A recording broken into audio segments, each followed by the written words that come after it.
welcome to the Dirt or Die Porsche Podcast. My name is Duane. I am joined by my lovely friend, JP. JP, how are you tonight? Dude, am I joining, or are we together? We're together. This work? We're partners. We're hosts. We're joined. You are joined by your co-host. I am joined by my co-host, indeed. And we're also joined by Mental Ward on the little doodad button things. He's touching the buttons. He's a big button toucher, big shiny red candy-like buttons over there. And as well as our friend and confidant, Chef, a.k.a. William. Did you ever go by Bill, Chef? No. Okay. Sorry. I think in his industry, people don't like Bill. I know someone who calls him Billy, but that's a whole other podcast, and we'll touch that some other time. Mental, introduce yourself. You have a podcast too, right? I do. It is called Everyone Racers. You can also catch me on episodes of The Rami Show, just the good ones. Wonderful. And we are sponsored by Die Porsche here in Las Vegas, a wonderful Porsche dealer and the very first classic Porsche dealer in the United States. That is correct. The very first Porsche Classic. Porsche Classic. TM. They've got a little trademark next to it. That's fancy. That means something, I guess. It does. Right? Yeah. Yeah. So if you're looking to buy a classic, I mean, hit them up. Yeah, pretty much any enthusiast car, and they always like it when we mention the idea that they've got European delivery. Porsche has that where you can go to the factory and get your thing. Yeah. Well, screw that. They've got Vegas delivery. Gauden delivery means you can just come to Vegas and drive your car around, and then they'll just ship it back to where. And this is brand new cars too. This is not just classic. So check out Gauden Porsche of Las Vegas. Come to Vegas. Come to the MSG Sphere, and see U2, and then buy a Porsche at Gauden Porsche. B-52s also have it. B-52s have a U2 is going to be the first ones. They are. Yeah. Is it really called MSG? It's Madison. Yeah. I always think of something else when I think of MSG, but salty. You're very salty. Well, salty AF. There you go. Speaking of salty. Yeah, I am a little salty, and I have a rebuttal, JP. Allow me to retort, okay? So I'm a big fan of the Over-crest Podcast, as you know, and we've talked about them in the past. I think we mentioned them on one of our previous episodes. Mm-hmm. We were talking about the worst Porsche podcasts other than our own. Right, and we have a GoFundMe for shoes for Jake. Which we've collected exactly 0 shoes. I found out he's 5'4". I'm over a foot taller than Jake. He makes me feel tall. That's Jake. That's the one thing I like about you. You make me feel tall. Your footwear, we got problems. I love when they have the little height battles on the podcast because it's like I'm 5'7", well I'm 5'4", and they're like fighting, and those two guys fight over the I mean, look, I'm. But then they can fit in a Porsche, and I can't. So I guess they have the last laugh. So it does make it easier to fit in a Porsche. Yeah. So you and I both fit in the same Porsche. It's fine. It's totally fine. Yeah, with a crowbar. It's lots of lube. They had a series called something Overpriced 911 something. A 3-part series. The final episode was 4 hours long. What? 4 hours. I got through the first 3 hours, and then I'm like, something happened. I had to, leave. But I'm going to listen to the final part. The whole premise of this 3-part series with like 7 hours of podcasting is that the air-cooled 911 is overpriced. One of their, let's say, sub-premises is that the car is not a rare car. This is where I had a little beef. I went on Instagram and I posted just a quick story, the kind that are gone in 24 hours, saying that they're one of their big arguments is they're not rare. They're ubiquitous, as Jake would like to say, right? There's over 400,000 air-cooled cars made. Supposedly.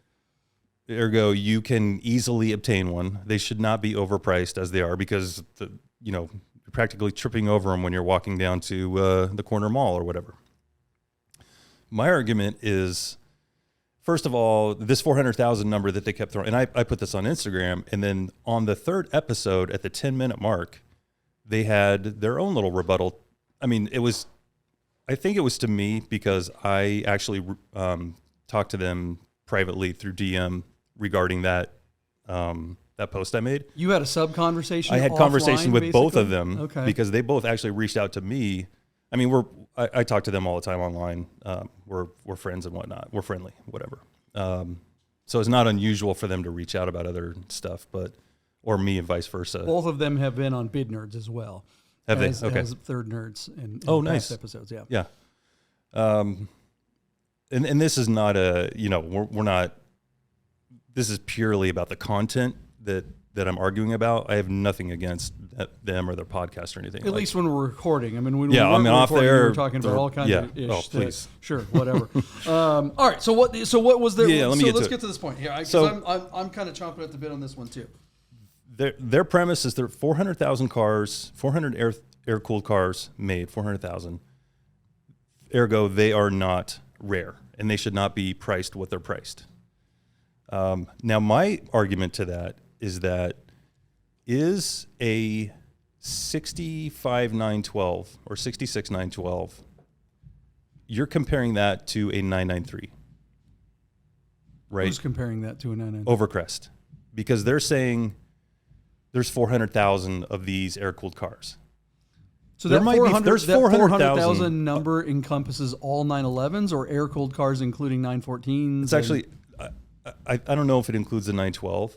So maybe that's not a great comparison, but let's call it a 911 short wheelbase. So let's call it a 65 911. Mm-hmm. Would you say that is the same car as a 993?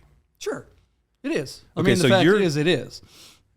Okay, it is no way, shape, or form the same car. That is my argument. It is more the same car than almost any other car range. You're making Kris happy right now, and I don't like that. No, I mean it is. You can. They always constantly say that. He mentioned they're like Legos. You can take any part off of right, the and I want to. I want to speak to that. And the chassis is what is so similar, and they're all flat sixes of some sort. They're. I mean. Have you driven both? Now you're like touching on like big points like a Mustang is the same as a Camaro because it's a V8 water pumper. Like and you can put a Mustang motor in a Camaro. No, but same as this is not without mods. Okay, thank you. You're actually making my point for me. So one of the things that Kris says is I can pull my car up to the track and swap the parts with a 934. He said that twice. Mm-hmm. No, you can't. You can't. Let's start. What's the number one thing that people swap? So a 934 is probably one of the most obscure. But that's why I think he chose it, because it's an obscure race car, right? He's like, well, that's why it falls in the 400,000 number. Let's stay with yours. Let's say a 935. Well, no, I'm sorry, not a 935, a 993. Let's stay with the 934 because I want to because that's what he said. All right. So I'm going to speak to that. So the 934, let's say, what's the number one thing that people swap? Usually wheels, right? Yeah. Like, hey, let me put your Fuchs on my, my 1965 or whatever. Let me put your 85 Fuchs on my, which won't fit, by the way. But a 993 set. Okay, so no, wait, 934. First of all, there's center locks. Yeah. So you cannot actually put the wheels on. Okay, fine. So I can bolt the suspension on.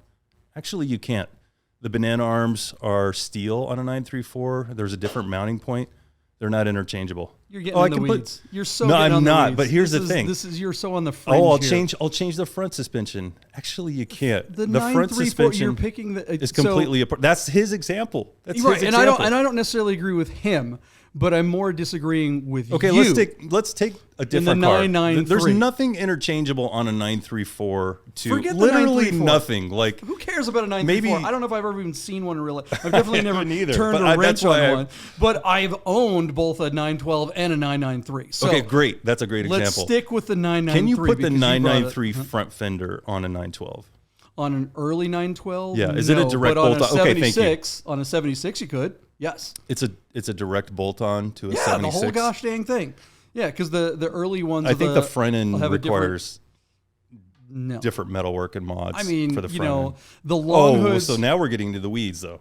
No, because you brought up. Is welding considered a direct bolt-on, I guess? Or where do you draw the line between... You absolutely can put 993 stuff. And you can put a V8 motor in a Camaro that came out of a Mustang. I don't think anything JP considers a mod involves welding ever. Right. Right. So I think where this comes Hold from. on a second. No, Okay. you've made this premise. You've said this like 3 times about the Mustang and the Camaro. The Mustang and the Camaro are not the same chassis at all. And neither is the 993 and a 65 912 short wheelbase. They're pretty darn close.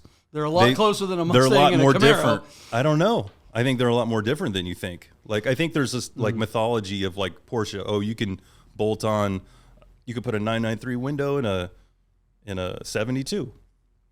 Not really. How many people are taking fenders and doors off of a Camaro and putting it on a Mustang? The answer is no one ever, like 0, except for maybe some weirdo with a welder. But they put wheels and they put suspension. Yeah, no, the body parts and the chassis is what we're talking about here. And a 993 is the same thing as any different. It is not.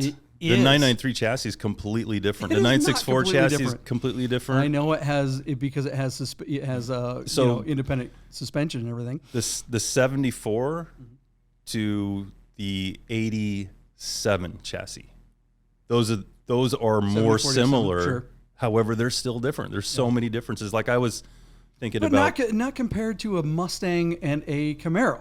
They are essentially the same car. I'm not even They're comparing. Essentially the same lines. So much stuff. I mean, look, I disagree with Kris on a lot of things. This one, I don't. But his premise is that there's 400,000, so they're ubiquitous. Do you agree with that? I don't think that a 400,000 number means ubiquitous, especially. It's not. So there's only 70% on the road. Right. And then you got to get into, 85% of them are owned by people who don't want to part with them. Right.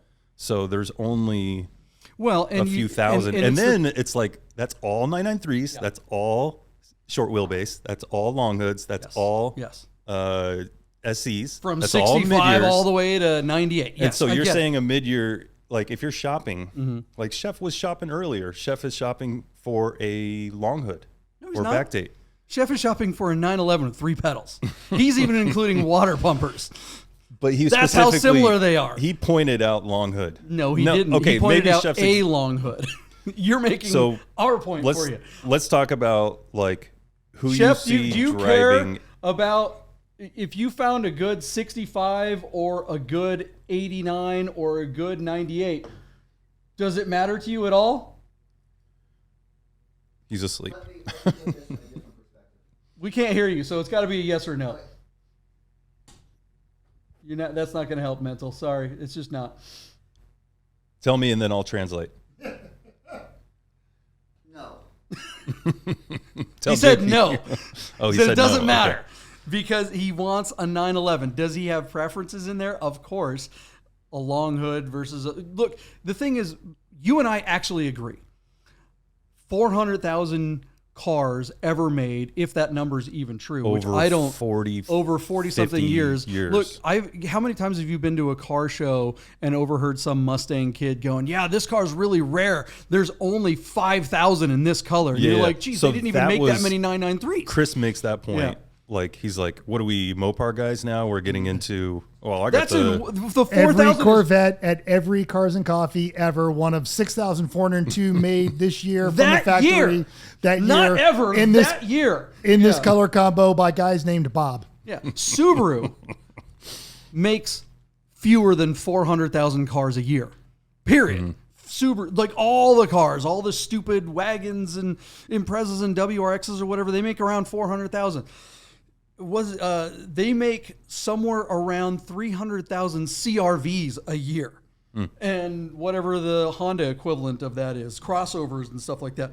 Single model vehicles, they make 400,000 of. So to say that 400,000 classic Porsches over the course of 40 years, give or take, is like it means that there's a whole bunch of them is just ridiculous. Now, he does have a point in the sense that, yeah, they're not as rare as maybe people make them out to be, but they're certainly not a lot. By comparison, yeah, I mean, look, they are somewhat You rare. want to get into an air-cooled Porsche as one of those 400,000. Yeah, it's not that rare. I'll concede that point. But you see the guy at Luft who's 75 or whatever. He's a little bit older. he's got the stock short wheelbase 65 or 66 or 67, whatever, 65, 66.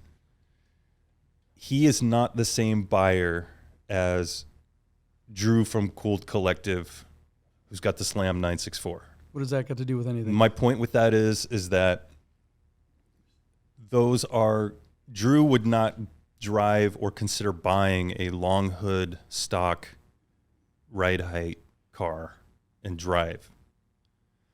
Ergo, it's a completely different car. It's a different genre of car that delineates it from the other air-cooled cars.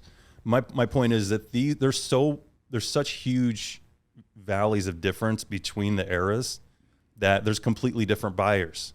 Hey, Duane, can I jump in? Yeah, absolutely. So I so think we got Chef on. For those of you who, I don't know if you can, this is Chef from AutoFest. How you doing, Chef? How's it going? So I think I can help with the situation at hand here. Okay. So there's a situation. I currently have the GT3 RS, which is 991.1. Amazing car. But what I'm seeking is a more analog experience. And in order to get that experience, I need to go to a car that was made many years ago that doesn't have all the, driving suspension management systems. I want more of a pure experience. So yes, the cars are looking the same, but the experience of the two cars, as you're saying, is dramatically different. And a guy that wants an analog experience, which is JP, for example, would not like to be the owner of my GT3 RS for very long. That's complete horseshit.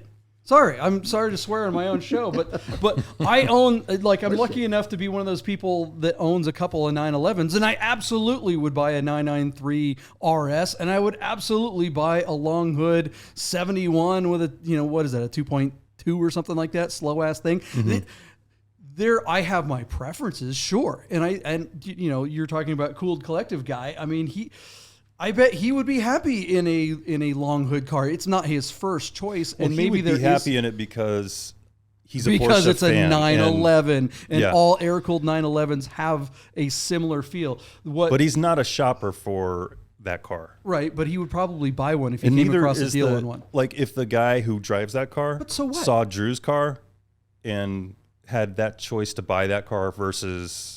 All you're doing is proving Kris. I hate to say it. Not at all. Totally disagree with that. You're 100% backing. What you're saying is that there's multiple types of market sets. People, right? Which is why they're more rare than he paints them out to be. Mm-hmm. Because the old guy who wants to drive the stock, his potential purchases are limited to a very minute pool of cars. So what? There's not 400,000 of them. There's not 100,000 of them. There's not 50,000 of them.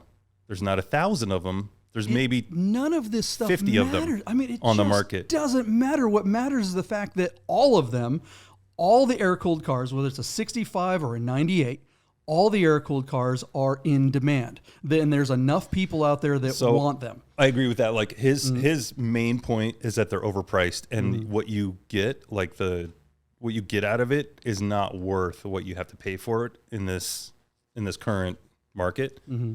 How do you quantify that? I mean, that's also just so okay. Or do I? I mean, I get so much joy out of mine, but I didn't have to buy at the top of the market. Would I pay market value for my car currently? Mm-hmm. I might. Yeah. I don't know. Yeah. I might. I mean, look, I listened to a little bit of their podcast on this subject, and it just went in the weeds. I'm just going, okay. One of the things that they talked about was inflation, which is definitely something right up my alley. I love talking about monetary policy and all those kind of wonky things. But so the amount of money that you can or that you have to spend on something doesn't necessarily equal what the value of something is, but it always does when it comes to the market. If the market says right now a 911 is worth this much and people are willing to buy it for that, then it is. Mm-hmm. And you can, is that Milton Fried? Yeah, that is doesn't kind of change a mountain, the experience. The invisible hand. Doesn't change the experience, but the experience doesn't matter. Hey guys, I gotta tell you about our friends Godden Porsche of Las Vegas and Godden Classic. If you're looking for a new Porsche or a classic, you gotta call our friend Steve at Godden. This guy. 1989 linen gray metallic G50 cab. Is that gonna be for sale? It is gonna be for sale. The car only has 65,000 miles on it. Save yourself the hassle of screwing around with all the auctions like we always talk about, and just talk to Steve. He'll find you the classic Porsche you're looking for. God and Porsche of Las Vegas. If you love watching car videos on YouTube, you gotta check out my channel, The Rami Show. Oh, this car! I am driving a 2020 Lamborghini SVJ. This car, watch this.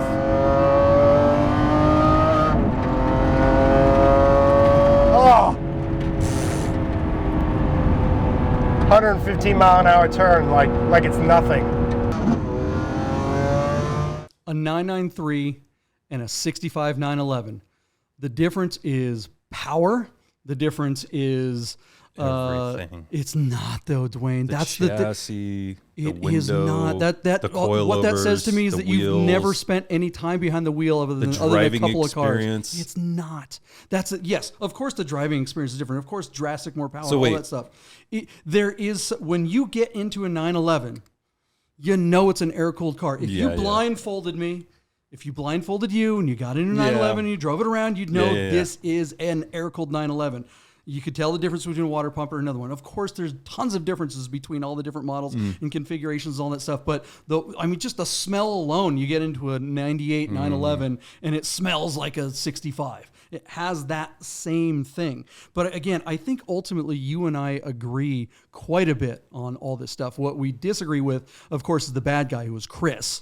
Yeah. Clearly the bad guy. He's pure evil. He does not know what he's talking about. The thing that he mentioned... He wants to be right. Wait, how could you tell the difference in a water pumper and an air cool with your blind? Tell me that. Explain that to me. Just the sound. The door closing. Yeah, the way the door... Right away. So you're saying there's a different experience.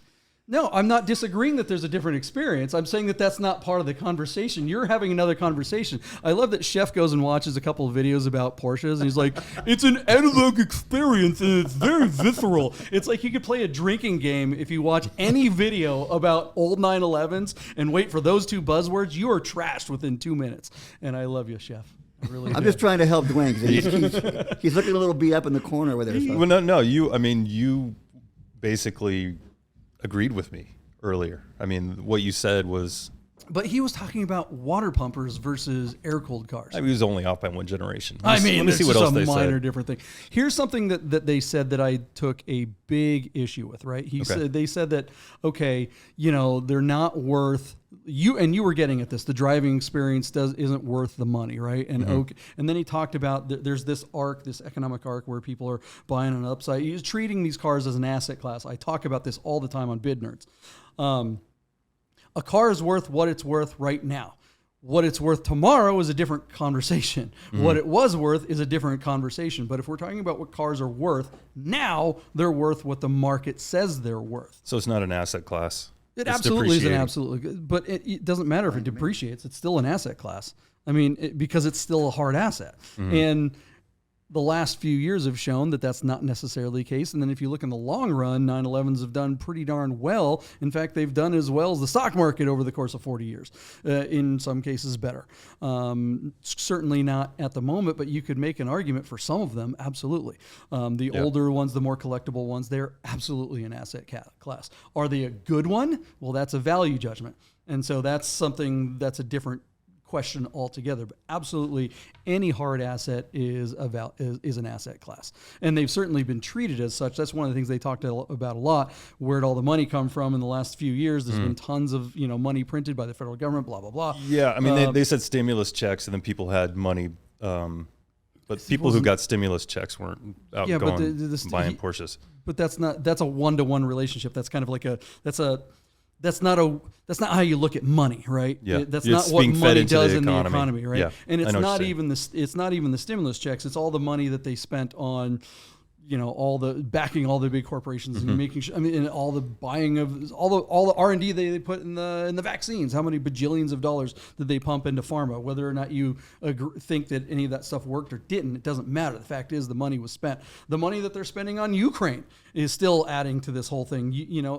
None of the money when they say they're going to give $100 billion to Ukraine, that doesn't mean they write a check and hand it to Zelensky, right? No. What it means is they write a check to Raytheon or some of those guys. Right. And they build a bunch of shit and they send their old shit to get blown up somewhere. And now all the new contractors have new tanks and all that kind of stuff. So it's just a shell game where they can put the money. So there is still, and they just signed another stimulus bill, not a stimulus. I'm sorry, another omnibus, which was another 1 point something trillion dollars.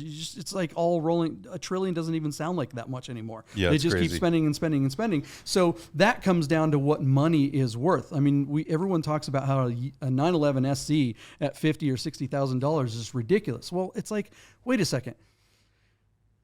A 911 SC used to be a $30,000 car, right? Give or take. 30,000, 35 was like the nicest one out there. And now it's 50 to 60,000 for a typical nice 911 SC. Right.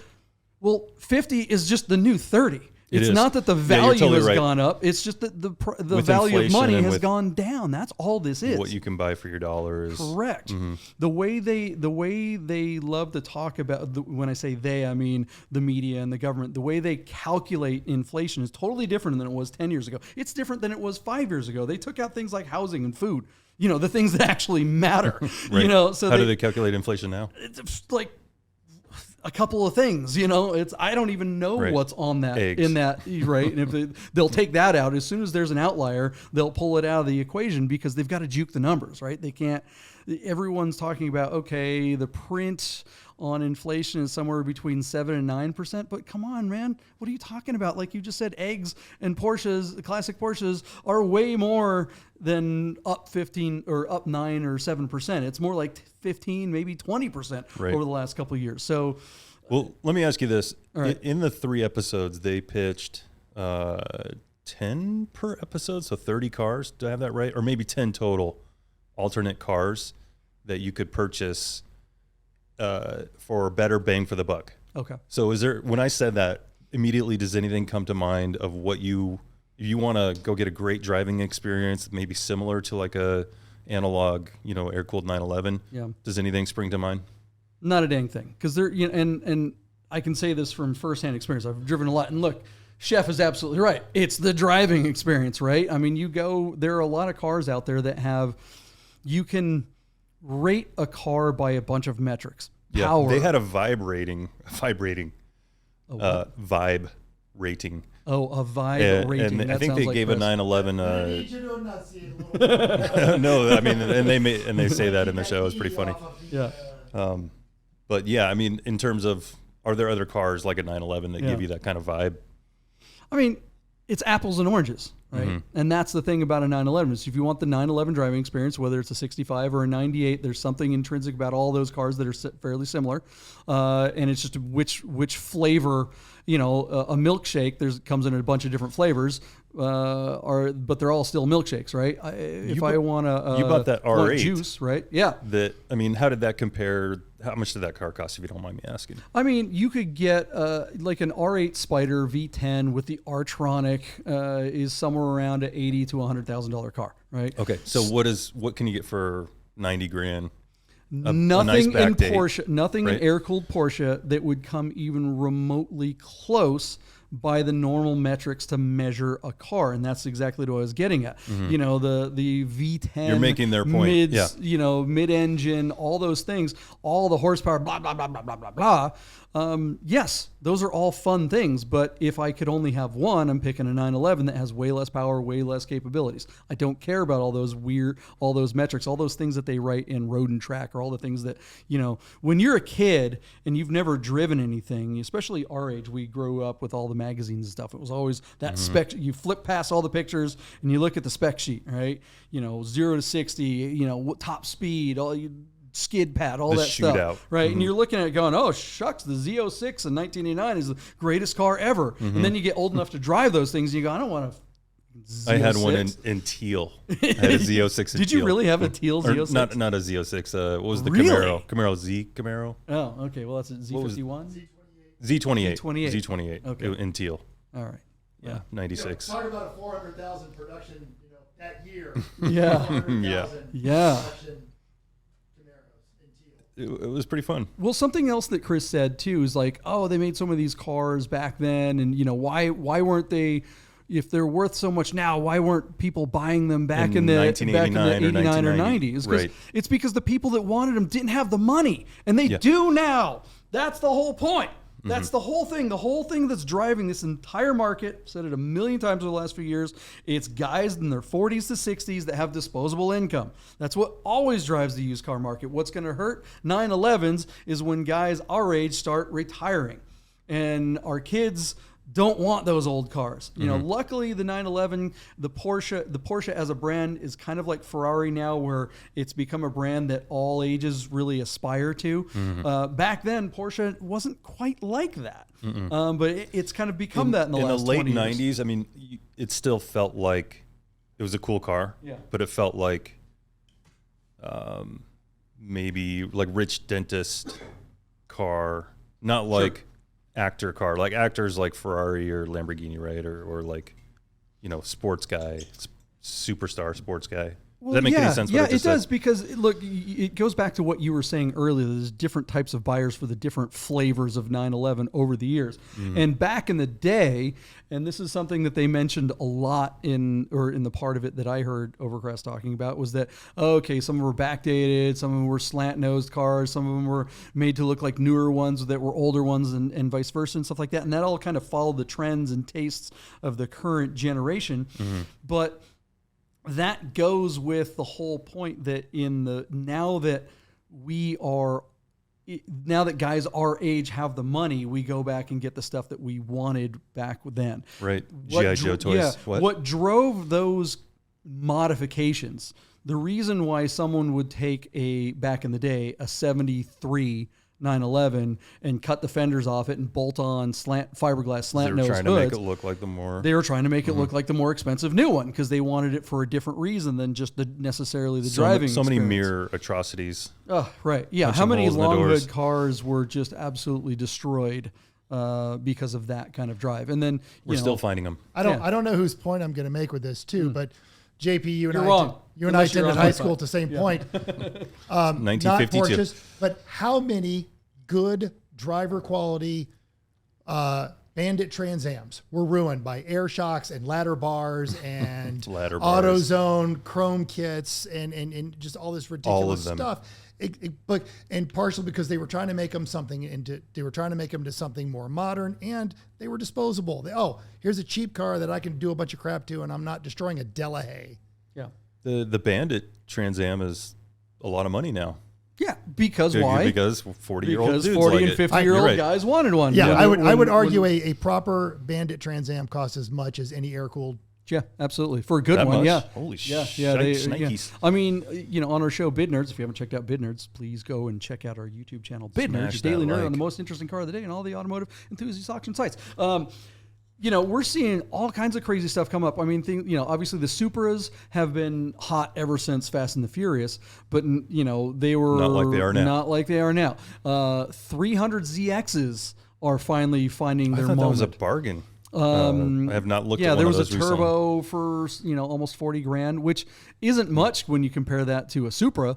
I mean, I think they're every bit as good a car as a Supra. Yeah, no. Anyways, so there was an $87,000 GTI, a 1992 Mark II 2-liter 16-valve GTI went for $87,000. That's more than an R8. But that's only $58,000 in 2020 dollars. Right. There's something to that, Just right? 2 years ago. But that definitely showed the weird thing about the Volkswagen era, because those were cars that we could afford when we were younger. Those were the cars that we wanted, and those are the cars that we got because we couldn't afford 911s. Most of those got Mafia, Scirocco. Hell yeah, I have 8 Sciroccos. It's a good car. All those cars got destroyed because they were affordable and bought by young dipshits like us. Now they're kind of wanted because there aren't any clean ones anymore, and those of us who are going after that nostalgia play will pay the big money for a clean one, clearly, which is what happened with that Mark II. Kind of a random side note, but why aren't mini trucks coming? Because that was like huge when we were in high school, or maybe a little whatever, but like I never, once in a while, slam Datsun hardbody. I'll see the S10, with the ground effects and all that. And go home tonight and try and find a Datsun 720 truck on your shopping thing of whatever. Yeah, Facebook Marketplace or whatever. Good luck.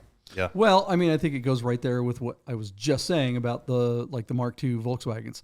That's what we got. That's what we could afford. They got beat to hell. Mm-hmm. There were a lot of Volkswagens, but there really weren't that many mini trucks. I mean, there were, but most mini trucks got turned into work trucks and got really abused. So trucks especially in general, especially in Las Vegas. Yeah, I mean, talk about. There's another car that's super expensive. Is like a 89, 90, 91, 92 SR5 Toyota 4x4 with a bench seat and a 5-speed.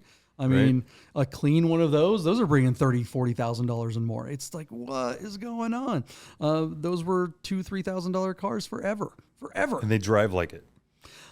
Yeah, I don't. Honestly, they do and they don't. Like, I inherited one. That was one thing that I remember that my car. Dad. I was surprised you sold that. Yeah, I thought that was a keeper for you. But then again, I really wanted it to be, but I just didn't have a place for it. It was in our friend's backyard for years, and he's like, "Hey, I need to find a place for it." And I'm like, "When am I ever gonna fix this thing up?" And the guy that wound up buying it, a couple of young guys, literally brought it to Honduras to their family to make it so they drove it from here to Honduras. So I was like, "Wow, that's kind of cool." Awesome. Yeah. In fact, it got a good life. I'll give this little story before we wrap this one up.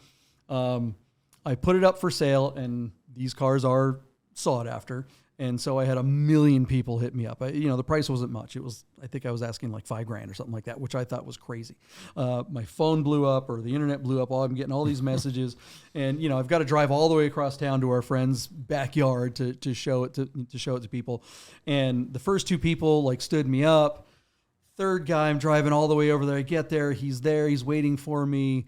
And he, immediately he's got his arms crossed. He's this guy, and he looks at the truck. Some rust down he's going through it, and he's I'm like, are you kidding? It's $5,000, and you saw the pictures. I'm like, yeah, duh, stop. Like, do you want it or not? He's like, well, maybe if you just got the person. I'm like, no, I was very, very clear. This is firm as firm can be. Well, but it's going to need this, that, and the other. I'm like, don't care. And I'm like closing the hood. He's like, well, but it's going to need this stuff. I'm like, I don't care. Someone else is coming in 5 minutes. Yeah. So do you want it or not? He's like, well, I'll just wait. They're not going to want it. You're going to want to sell it to. I'll hold my offer. I'm like, I don't care what you do, man, but I'm not selling it to you for that price. I'll put it back in the yard. It's just not going to happen. But he was convinced that he was going to be able to get it. So he parks down the block, and I just see him in the car, right? So here come these 2 kids, and they barely spoke English. They look like they just came across the border. I mean, these 2 young guys, they had a truck that was even worse condition. It was full of tools and stuff like that. These guys were young, hardworking guys. They were clearly busting their tail. And the one guy could speak a little English, and the other guy couldn't speak any English at all. And the one guy's like, yeah, we're going to take it to Honduras. That's where we live. We have to go back. This was during COVID. So he's like, we have to go back and help them. I'm like, okay, whatever. And they're like, they didn't even test drive it. They just started it, and they're like, it runs. I'm like, yeah, it runs, it drives great. They're like, we have this much money. I'm like, it's yours. I'm like, nice. If this thing's going to go to Central America, go for it. That's awesome. My dad would have dug that. It's one of those vehicles that's probably maintainable in the Honduras. Yeah. And for the record, it was for less money than the guy down the road. Where's your road trip checklist now when you buy a new car? Dwayne, where is it now? Drive a $5,000 Toyota to another continent. That's all. I would actually love to drive. They didn't have jumper cables. In the middle, squeeze between those 2 guys all the way down there. That'd actually be really fun. I would dig that trip. Performance on those was terrible, but dang, they're so awesome to drive, and I would like to find another one and just have one. I would pay $25,000 for a nice one. Did you go up to the guy as they were driving it down the block and be like, see? I tootled him. Like, toodles, bye-bye. I wanted to go over there and say they paid less.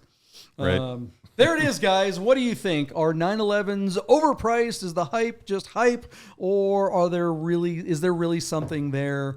Are they a rare car? Does it matter if they're a rare car? Are you with like Chef, where it's a different driving experience and it's visceral?